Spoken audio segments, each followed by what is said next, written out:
আসসালামু আলাইকুম। একটা রেসিপি নিয়ে আসলাম, বাঁধাকপি ভাজি রেসিপি।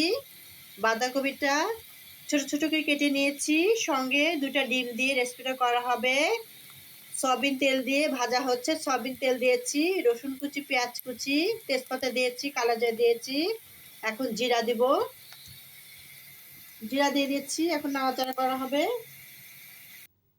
বাঁধাকপি ছোট ছোট বটি দিয়ে কেটে নিয়েছি, দেখতে পাচ্ছেন কতটা সুন্দরভাবে কেটে নিয়েছি। ভাজি করা হবে, সঙ্গে 2টা ডিম দিয়ে রেসিপিটা করা হয়েছে। খেতে খেতে দুর্দান্ত লোভনীয়, খেতে খুবই ভালো লাগবে। রুটি দিয়ে বলেন, পরোটা দিয়ে বলেন, গরম ভাত দিয়ে খাওয়া হবে।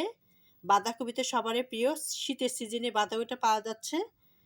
খেতে কিন্তু খুবই লোভনীয়।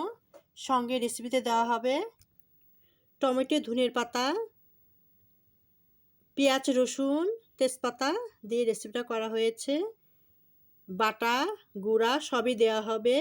আদা বাটা, রসুন বাটা, পেঁয়াজ বাটা দেওয়া হবে। সঙ্গে মরিচের গুঁড়া, হলুদের গুঁড়া, জিরার গুঁড়া দেওয়া হবে, স্বাদ মতো লবণ দিয়ে। সঙ্গে তেজপাতা দিয়ে এই রেসিপিটা করা হয়েছে। রসুন বাটা লিটার চামচে 1 চামচ দিয়ে দিচ্ছি। পেঁয়াজ বাটা 1 চামচ, আদা বাটা লিটার চামচে 1 চামচ দিয়ে দিচ্ছি। লিটার চামচে 1 চামচ মরিচের গুঁড়া, লিটার চামচে 1 চামচ ধনের গুঁড়া, হাফ চামচ হলুদের গুঁড়া, স্বাদ মতো লবণ দিয়ে দিয়েছি। জিরা আর গরম মশলা ভেজে রেখেছি, সেটা গুঁড়া করে দেওয়া হবে। সামান্য পানি দিয়ে মশলাটা কষানো হবে। ডিম ভেঙে দিয়ে দিচ্ছি, 2টা ডিম একসাথে মশলাটা কষানো হবে। একটা ডিম দিয়ে দিলাম। ডিম মশলাটা কষিয়ে নিয়েছি, এখন বাঁধাকপিগুলো দিয়ে দিব একসাথে। উল্টে পাল্টে নাড়াচাড়া করা হচ্ছে মশলার সাথে। অনেক পানি বের হয়েছে, পানি দেওয়া হবে না। অনেক পানি বের হয়েছে, পানি দিয়েই সিদ্ধ হয়ে যাবে। উল্টে পাল্টে নাড়াচাড়া করা হয়ে মশলাগুলি ভালোভাবে কষাতে হবে, যেন মশলার একটা কাঁচা স্মেল, গন্ধ যেন দূর হয়। যত কষানো যাবে সুন্দর একটা গন্ধ আসবে, খেতেও কিন্তু খুব সুস্বাদু হবে। ভাজা জিরা গরম মশলা ভেজে রেখেছি, সেটা গুঁড়া করা আছে, সেটা দিয়ে দিব, আরও খেতে ভালো লাগবে। সঙ্গে টমেটো, ধনে পাতা কুচি, মরিচ কুচি দেওয়া হবে, আরও ভালো লাগবে খেতে।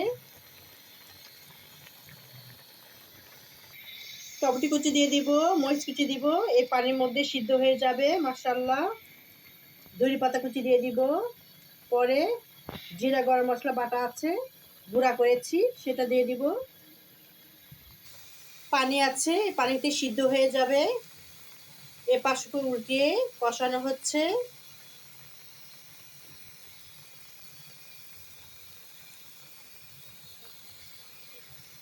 মাঝারিতে রেসিপিটা করা হচ্ছে। ভাজা গুঁড়া দিয়ে দিলাম। রেসিপিটা কমপ্লিট হয়ে গেছে মাশাআল্লাহ, অত্যন্ত মজাদার।